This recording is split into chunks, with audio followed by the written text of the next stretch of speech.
Welcome to the question number 2 of Power BI certification series, where, as you know, I am taking the question on 20th December 2024. And as I am going through some of the topics, I am creating questions so that you can also practice along with me if you are doing or if you are taking an attempt on this exam. All right, so what do I have is a question related to connecting data. And in the first question also, the question was related to connecting the data. And I'm showing you a same example around direct query, but with a different twist, so that you get a flavor as to from the same type of a topic, how a different question can become, because many times they are tricky question and not a straightforward one.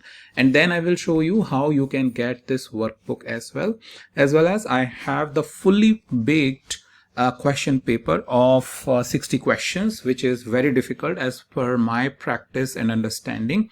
And I have seen that validated with some of those who have taken the exam, that such type of questions are basically being asked into the exam. So what do I have for this is the question. So let me show you which of the following is a limitation of using direct query in Power BI. So the question number 1 is limited data visualization option, inability to use DAX function, dependency on performance of underlying data source, and finally no support for real-time data. So what according to you is the right answer? Write down in the comments and let me know what do you think, right? And answer with the explanation I have given as part of this workbook or this presentation file. And how you can get that, let me show you. So the link that I have given for this presentation file where questions, answer and explanation is present is in the description first.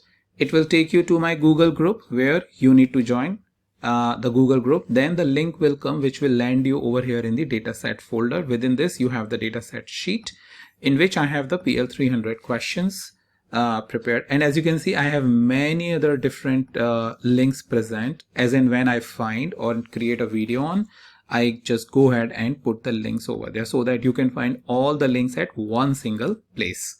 So with that you can get an answer. Also you can take an attempt of my paid question exam, which takes you through the journey of 60 very difficult questions and helps you prepare for the exam.